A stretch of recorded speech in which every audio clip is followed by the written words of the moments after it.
Imagine stepping into a dawn-lit grove where every leaf is listening, and a circle of stones feels like a clock made from the earth itself. This is the world of the Druids, a spiritual network woven through forests, hills, and rivers, where ritual, law, and nature meet in one living tradition.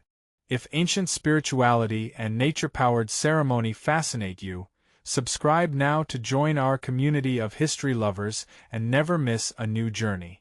Today we'll explore how Celtic rituals worked: festivals, oaths, divination, healing wells, sacred fires, and the myths versus realities that still spark debate. First, a quick reality check. The Celts were many peoples across Iron Age Europe, and Druids didn't leave textbooks. Most sources are archaeology and outsider reports from Greek and Roman writers. That means any single scene is a mosaic piece, not the whole picture, but the pieces do align. Sacred groves, specialized priesthoods, and rituals fused with law and memory. So who were the Druids? Think scholar priests and legal minds. They memorized law and lineage, settled disputes, taught students, and oversaw rituals that kept communities in rhythm with the land. Their classroom was the natural world. Groves, *nemeta*, were outdoor sanctuaries. Oaks, yews, and hazel carried layered meanings, while rivers, bogs, and springs acted as doors between here and the other world. Ritual time followed the seasons. 4 great festivals punctuated the year: Samhain in late autumn, Imbolc in early spring, Beltane in the bright lift of May, and Lughnasadh in high summer. Each was a hinge, when travel, trade, herding, and law could be renewed under watchful eyes and sacred fire. Samhain marked the year's turning, when boundaries thinned and ancestors felt near. Fires were banked, cattle counted, oaths renewed, and stories warned that guests might come from beyond. Imbolc breathed light back into the land, paired with the cult of a bright goddess of craft and healing, later remembered as Brigid, where wells were honored, candles blessed, and vows refreshed. Beltane leapt with fire and green. Cattle drove between twin flames for luck and health, lovers crossed thresholds of season, and ash from the ritual blaze went home as a protective charm. Lughnasadh, festival of first fruits, honored skill and community. Athletic games, craft displays, hilltop feasts, and offerings of the earliest harvest. The ritual said, "Summer's gift is shared, not hoarded." Fire, of course, was more than heat. Sacred flames symbolized community life force. Some tellings describe a central fire extinguished and rekindled to unify households, one blaze, many hearths, and fire cleansed. Smoke threw cattle against disease, embers scattered along boundary stones to mark safety. Not every ritual demanded spectacle. Healing wells and springs drew quiet devotion all year. People left offerings, pins, coins, wooden figures, woven crosses, seeking cures and guidance. Feasting anchored treaties. A shared meal under a hill fort's gaze made friendship edible. Hospitality laws were sacred, and refusing a guest could scar honor. The feast was ritual as contract. Oaths were rituals with teeth. Words bound the speaker to land and kin, and breaking them risked more than gossip. It risked spiritual penalty. The formula mattered. Witness stones, a sacred tree, a shared cup. Law, spirituality, and memory braided into one. What did Druids teach? Besides ritual, they shaped memory, genealogy, precedent, and story. Bards worked alongside them, carrying history in song. Poets could bless or blister reputations with a verse. In a world of few written records, a sharp tongue was both archive and weapon. Divination played roles from daily choices to matters of war. Signs from birds, the play of water and light, lots cast from sticks or bones. None guaranteed certainty, but each framed a decision with meaning. And sacrifice?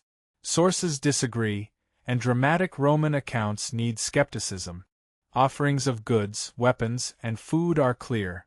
Human sacrifice remains debated and, if present, was not everyday business. Ritual power does not require sensationalism to be true. The heart of practice was reciprocity. Give thanks, keep balance, honor promises. About the landscape. Not every stone circle is Celtic, many are older, but Iron Age peoples reused sacred places, adding new stories to ancient bones of earth and rock. Old monuments stayed alive because communities kept visiting, naming, and weaving them into seasonal paths. Let's step into a grove ceremony. The community assembles at first light, carrying small offerings. A hush grows as a druid marks the circle, traces a boundary by walking it, and invites the hills to listen. The ritual opens space more than it opens mouth. A blessing of wells might follow. Water is lifted in a wooden bowl, held to the light and poured back with thanks. A prayer names the spring, the family, and the hope, health for a child, strength for elders, steady rain for fields. The ordinary becomes charged. People tie a ribbon to a branch, not payment but a reminder to return with gratitude. On hilltops, Lugnasa games thrum with friendly rivalry. A champion throws a spear for distance, dancers spin, traders haggle over glass beads and salt. At sunset, the winning harvest loaf is broken and shared, sealing the day with laughter and crumbs. Ritual is social glue disguised as festival. Behind scenes, Druids also acted as judges. They weighed disputes with precedent and oath, aiming to restore balance more than exact revenge. Fines, compensation, and public apology could repair torn thread. Law served relationship first, punishment second. Kingship rituals, where they existed, tied rulers to land. Inaugurations could involve hills, stones with footprint depressions, and binding oaths to protect hospitality, harvest, and justice. Rule was a promise, not a trophy. Break the promise, lose the blessing. What about learning? Druids trained for years, perhaps decades, memorizing vast stores of law, ritual, and lore. The discipline of memory itself was a sacred craft. To recite without error was to carry culture safely through winter after winter. Writing did appear in places and periods, but core teachings were carried in living voices. War shadowed ritual too. Before battle, omens were sought, vows were made. After, victories might be thanked with offerings and the fallen honored. Yet ritual could restrain war as well.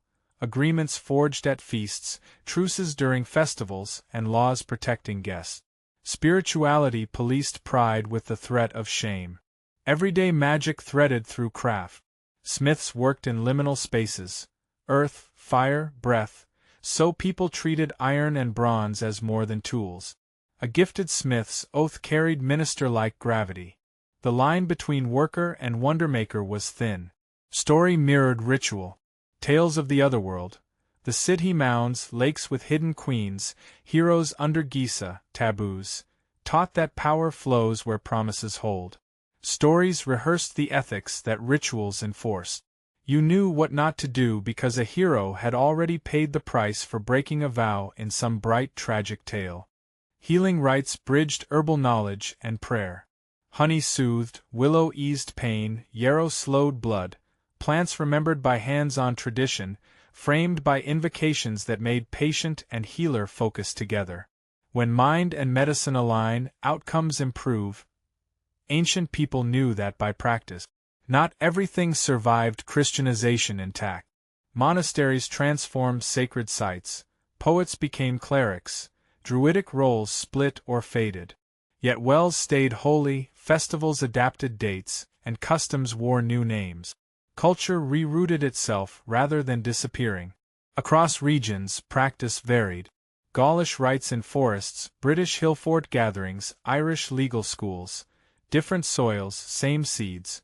Reciprocity, oath, hospitality, seasonal fire, living memory. Think of Celtic religion as a set of melodies musicians improvise on, not a single sheet of music. How can we tell myth from method? Look for repetition. Wells with offerings across centuries, deliberately killed swords in rivers, festival hills reused over ages. Repetition is ritual's fingerprint. One-off rumors fade, patterns endure in soil and stone. Picture a final scene, it's Samhain night. The old year exhales. Families bring coals to the communal fire, listen to the bard, and feed the quiet with sweet bread for the ancestors. The Druid seals the circle with a blessing: keep the hearth bright, the gate kind, the promise whole. The wind shifts, and everyone feels stitched together with the land. If this journey through Celtic ritual and the Druids sparks something in you, subscribe now, leave a like, and share it with a friend who loves history, myth, and the wild edges of the world. Thanks for watching. Until next time, may your road be kind and your hearth untroubled.